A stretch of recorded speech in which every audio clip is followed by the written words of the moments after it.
मात दरवाजा खोलो मैया, मात दरवाजा खोलो, द्वारे खड़ो सो तेलो लाल।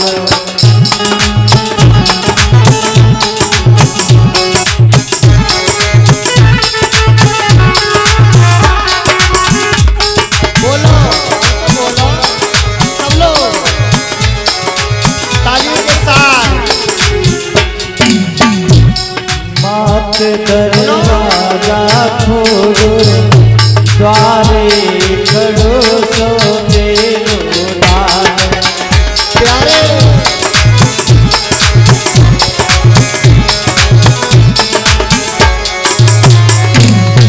हमारी माताएं बहनें, हमारे भक्त लोग धर्म के दुख में दुखी हो गए, लेकिन नहीं, अब तो भगवान की प्राप्ति हो गई धर्म को।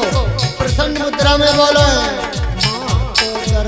बाजार खोलो, द्वारे खड़ो सो तेलो लाल।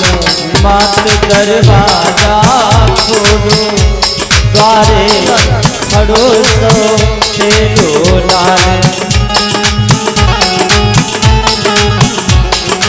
जय हो गोविंद। बहुत दिन से लग रही आशा, बहुत दिनन से लग रही आशा, आज वही मेरी पूर्ण आशा। आज भई मेरी पूर्ण आशा। बहुत दिन से लग रही आशा, बहुत दिनन से लग रही आशा, आज वही मेरी पूर्ण आशा। आज भई मेरी पूर्ण आशा। मात कछु मुख से बोलो, द्वारे खड़ो सो तेलो लाल। मात कुछ मुख से बोलो, द्वारे खड़ो सो तेलो लाल।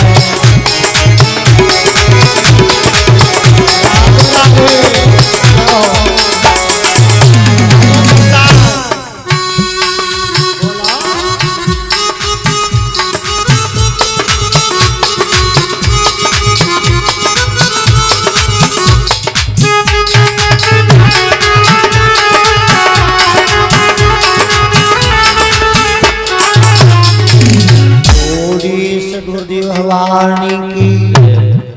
अब तो भैया दरवाजा कौन खोले, शर्म के मारे तो कमरांग डोली घूमे। परीक्षित जी ध्रुव ने धक्का मारा, गेट को खोल दिया और झपट करके अपनी सौतेली मैया के पैर पकड़ लिए। ध्रुव ने कहा मैया, अगर तू मेरे गाल पे तमाचा न मारती तो आज मुझे उस परम पिता परमात्मा की गोद प्राप्त नहीं होती। प्यारे सज्जनों, जब तक इस मनुष्य के गाल पर सद्गुरु रूपी ज्ञान का तमाचा नहीं लगता है, तब तक से भगवान की प्राप्ति नहीं होती है। बोलिए गुरुदेव भगवान की, बोलिए संत समाज की। अब इधर ध्रुव से आगे चले, अपनी मैया सुनीति के पास जा रहा है।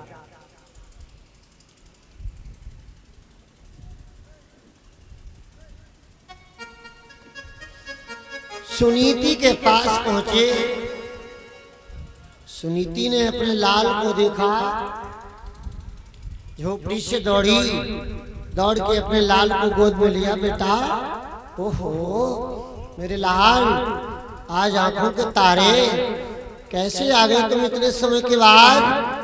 झोपड़ी में ले गई, बिठलाया, लेकिन एक घटना घटित हो गई। जो रानी सुरुचि थी, उनका पुत्र जो उत्तम था, वो बेचारा मारा गया था। यक्षों से युद्ध करते समय ये यक्ष अलकापुरी के रहने वाले थे, जो कुबेर की नगरी बताई जाती है। उस समय यक्षों की संख्या थी 13 अयुत, यानी कि 1,30,000 यक्षों से युद्ध में मारे गए। जब ध्रुव अपनी मैया के पास में पहुंचे तो मैया से पूछा, मैया मेरा भैया कहाँ है? भाई की याद आई। संसार में अनेकों रिश्ते हैं, लेकिन भाई भाई जैसा रिश्ता कोई रिश्ता दुनिया में नहीं है। प्यारे, भाई भाई का जो रिश्ता है, इससे बढ़कर के कोई रिश्ता नहीं, कोई नाता नहीं। प्रत्येक वस्तु द्वारा मिल सकती है, लेकिन सगा भाई इस दुनिया में द्वारा मिलने वाला नहीं। जिसने अपने भैया को खो दिया तो उसके हृदय पर हाथ रख करके देखो। ध्रुव ने पूछा, मैया मेरा उत्तम भैया कौन? मैया सुनीति की आंखों में आंसू आ गए। कहने लगे, मैया आंखों में आंसू क्यों? कहने लगी, बेटा तुम्हारा भैया मारा गया। वो हो, जैसे भाई का मारा जाना सुना, ध्रुव मैया की गोद में बैठे हुए अलग खड़े हो गए और कहने लगे, मैया किसने मारा मेरे भैया को? मैं अपने भाई का बदला जरूर लेंगे और यक्षों से युद्ध करने के लिए आज ध्रुव चल देते। अब यक्षों की संख्या उस समय 1,30,000। ध्रुव अकेले, स्वयंभव मनु ब्रह्मा जी जाकर के पहुंचे और ध्रुव को रोका, खड़े हो जाओ बेटा, तुम अकेले हो, इससे युद्ध ना करो। तुम्हारा भाई जो मारा गया अब दुनिया में दोबारा मिलने वाला नहीं है, इसलिए कहीं तुम भी मारे गए तो हमारा वंश ही नष्ट हो जाएगा, इसलिए वापस हो जाओ, राज्य करो जाकर और तपस्या करो जाकर। ध्रुव को समझा करके वापस कर दिया। ध्रुव वहां से पुनः वापस आए। सबसे पहले आकर के ध्रुव ने अपना विवाह किया। शिशु कुमार प्रजापति की पुत्री भ्रमी के साथ में विवाह हुआ, जिसके गर्भ से कल्प और वत्सर नाम के 2 पुत्र पैदा हुए। दूसरी शादी वायु की पुत्री इला से हुई, जिसके गर्भ से उत्कल नामक पुत्र और रत्न नामक कन्या हुई। 2 विवाह किए। इसके बाद 36,000 वर्षों तक अटल राज्य ध्रुव ने इसी सौरों पर किया था और 36,000 वर्षों तक राज्य करने के बाद उनका बड़ा पुत्र जो था, राज्य के जब योग हो गया तो ध्रुव ने अपने बड़े पुत्र को बुलाया, राज्य अभिषेक किया और तपस्या करने के लिए चले गए। तपस्या करने के लिए जिस समय ध्रुव गए, तपस्या करते करते करते करते एक विमान आया। विमान आया,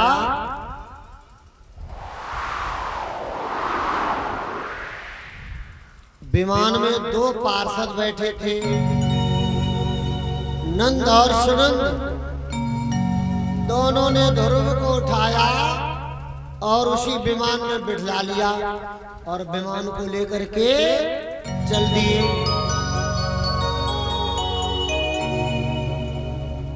थोड़ी दूरी पर विमान पहुंचा। ध्रुव ने कहा, रोको रोको, विमान यहीं रोको।